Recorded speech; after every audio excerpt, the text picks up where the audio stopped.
আসসালামু আলাইকুম প্রিয় দর্শক, আপনারা জানেন যে এই মুহূর্তে দেশে আওয়ামী লীগের সব ধরনের রাজনৈতিক কর্মকাণ্ড বন্ধ আছে। এই কারণে সরকারি নির্দেশে এটাকে বন্ধ করা হয়েছে।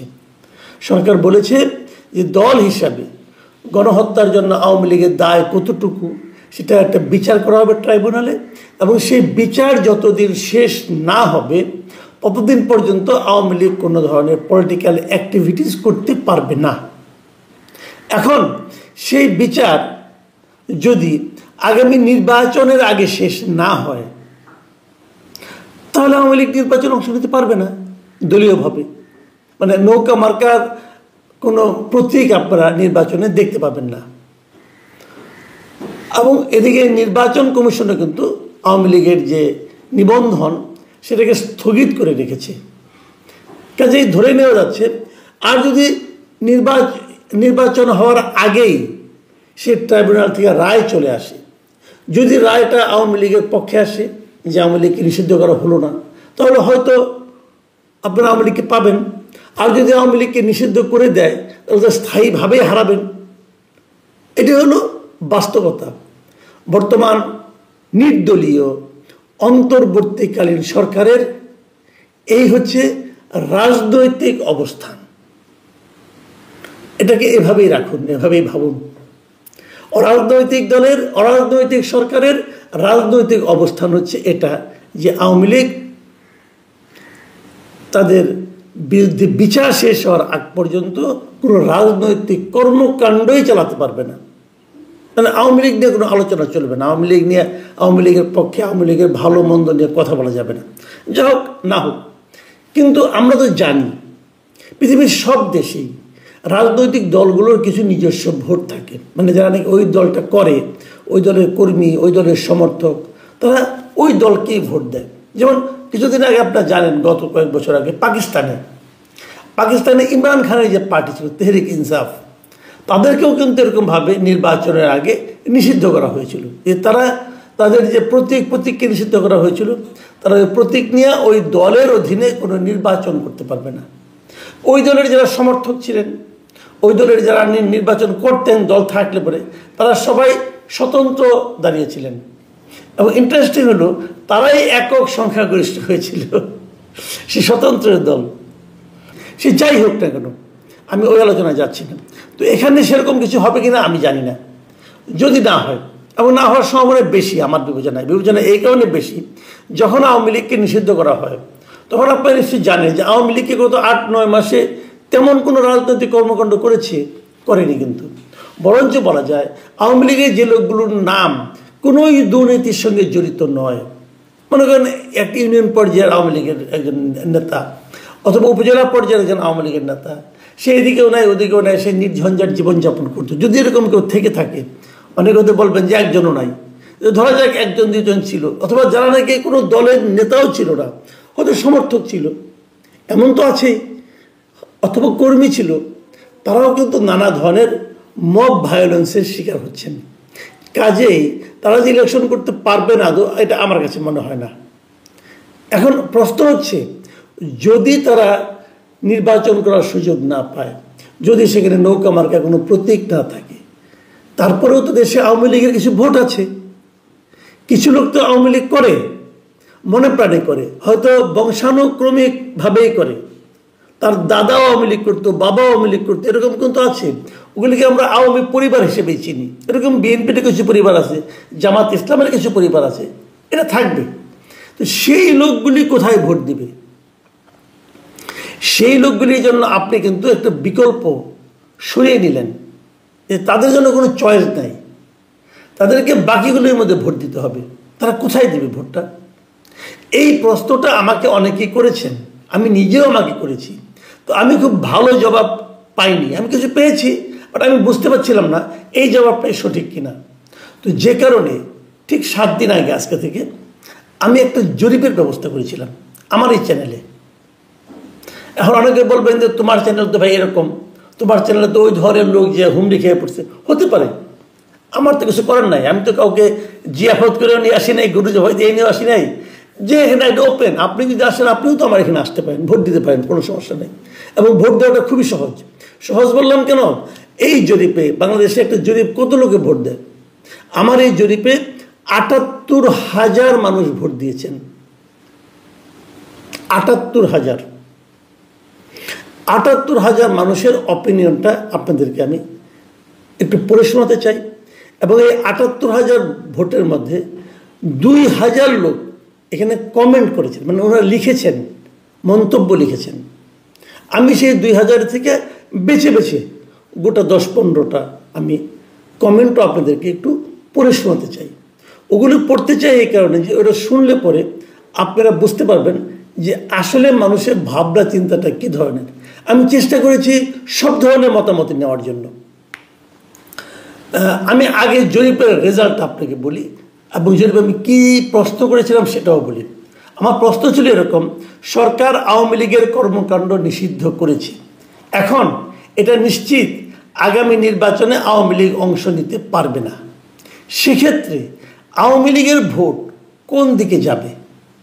Simple question. কিন্তু আমার অপশন ছিল এনসিপির দিকে যাবে, নাকি বিএনপির বাক্সে যাবে, জামায়াতের বাক্সে যাবে।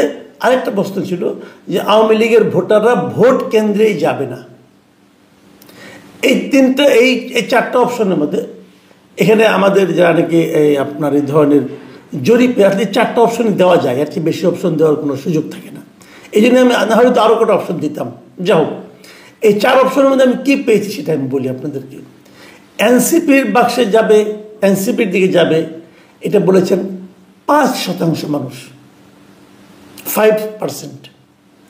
বিএনপির বাক্সে যাবে এমন বলেছেন 19% মানুষ, 19%।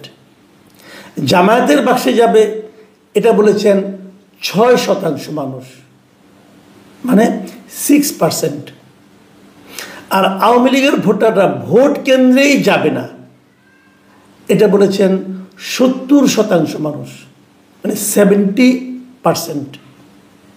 আমার কাছে এখানে সবচেয়ে যেটা ইন্টারেস্টিং লেগেছে সেটা আমি বলি।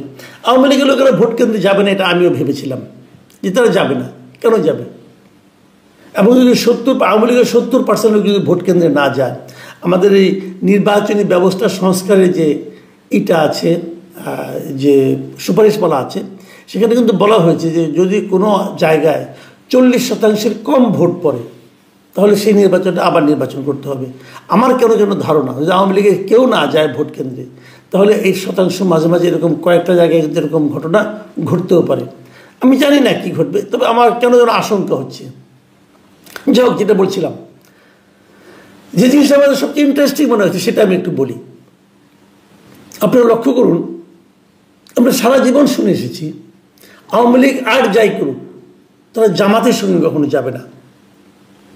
জামাতের সঙ্গে আওয়ামী লীগের একটা মৌলিক বিরোধ আছে, কিন্তু আওয়ামী লীগ কখনোই জামাতে ভোট দিবে না, এটাই আমার সারা জীবনের ধারণা ছিল।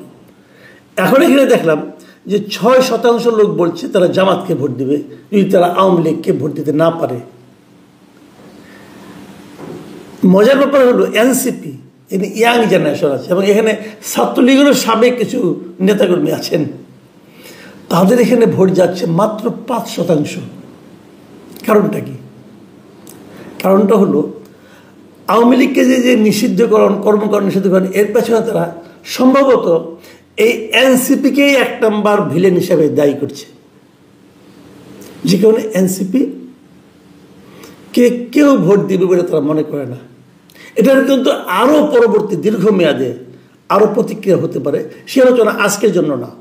আমি এখন বরং যে 2000 লোক এখানে মন্তব্য লিখেছেন সেখান থেকে কয়েকটা মন্তব্য আপনাদেরকে পড়ে শোনাই।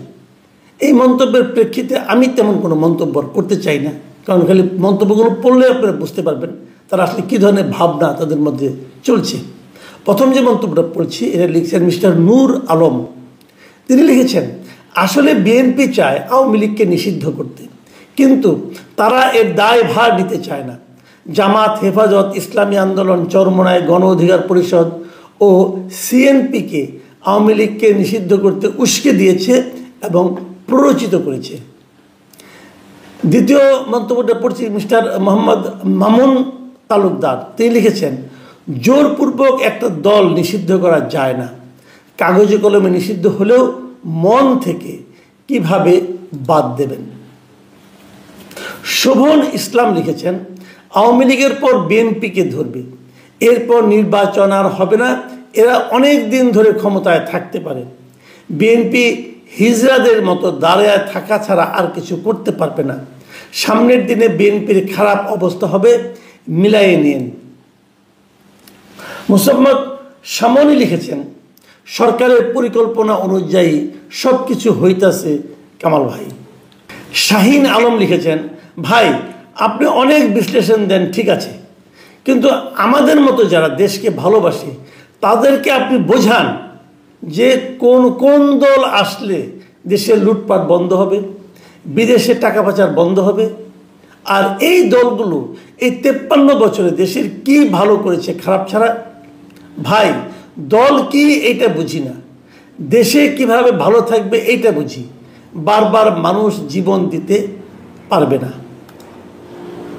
মোহাম্মদ পান্থ লিখেছেন, আজ যদি এরা সফল হয়, আমি চ্যালেঞ্জ করে বলছি কিছুদিন পরেই এরা স্লোগান দেবে, নিজামী গোলাম আজম সাঈদীর বাংলায় মুক্তিযোদ্ধার ঠাঁই নাই। আনোয়ার হোসেন লিখেছেন, এরা দেশে গৃহযুদ্ধ লাগিয়ে দিচ্ছে, কারণ ইউনূস সরকার কতদিন ক্ষমতায় থাকবে, এরপর এদের কি হবে? বিএনপি ক্ষমতায় আসলে আওয়ামী লীগ রাস্তায় নেমে এদেরকে ধরে ধরে জবাই করবে। কামাল সাহেব, দেশে কঠিন এক বিশৃঙ্খলার জন্য প্রস্তুত থাকুন, কারণ বিএনপি কখনো এদেরকে নিরাপত্তা দেবে না। মানে এদেরকে বলতে মনে হয় ছাত্রদেরকে, মানে এনসিপিকে বোঝানো হচ্ছে। মোহাম্মদ মহসিন লিখেছেন, মাসুদ কামাল আপনি কি আওয়ামী লীগের দালাল? এত জ্বলতেছে কেন আপনার? গণতন্ত্রের কাছে আপনি টার্গেট হয়ে গেলেন। সাইফুল ইসলাম লিখেছেন, আওয়ামী লীগ 5 আগস্টের পর থেকে অলিখিতভাবে নিষিদ্ধ হয়ে আছে, মাঠে ঘাটে কেউ ভয়ে নামও নিতে পারছে না।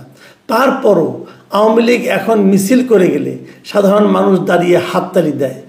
এই 8 মাসে এটাই আওয়ামী লীগের অর্জন। আরও কিছুদিন সময় নিন, আরও অনেক কিছুই দেখতে পাবেন ইনশাল্লাহ।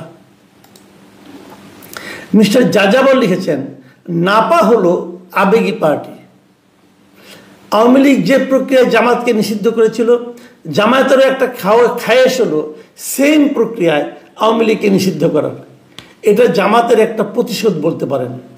আখেরে জামাত নাপা কারোরই লাভ হবে না। বিএনপি তার বর্তমান স্ট্যান্ড ধরে রাখতে পারলে নির্বাচনে তার ভোট বাড়বে নিশ্চিত। আপনার সব কথাতেই সহমত। এটা শেষ মন্তব্য। একজন লিখেছেন, কামাল সাহেব আপনি কি চান? মানে ওনার সন্দেহ আমি কি চাই। আমি এই কথাটা খালি জবাব দেবো শেষ প্রশ্নটার। সেটা হলো, ভাই আমি চাই দেশে একটা গণতান্ত্রিক প্রক্রিয়া ফিরে আসুক, দেশে এমন একটা সরকার থাকুক যে সরকারকে এদেশের মানুষ ভোট দিয়ে নির্বাচন করবে। দেশের সংখ্যাগরিষ্ঠ মানুষ বলতে পারবে যে এই সরকারটাকে আমি পছন্দ করে এনেছি, এবং তারপরে যদি সেই সরকার আবার স্বৈরাচারী আচরণ করে, তাহলে এই দেশের মানুষ ওই সরকারকে সরিয়ে আবার নতুন একটা সরকারকে আনবে। তার মানে আমি বলতে চাচ্ছি, ভুল হোক শুদ্ধ হোক, সরকারে যে আসবে তাকে আনার দায়িত্ব জনগণের উপর ছেড়ে দিতে হবে। জনগণ যদি একবার ভুল করে, ভুল করতে করতে সে শিখবে। কিন্তু জনগণের পছন্দের দায়িত্বটা আপনি একা নিয়ে নেন না। আপনি যত মেধাবী হন না কেন, আপনি ঠিক করে দেওয়ার ব্যক্তি নন যে জনগণ কাকে পছন্দ করতে হবে। জনগণের পছন্দ জনগণকে করতে দেন। আমি এটাই চাই।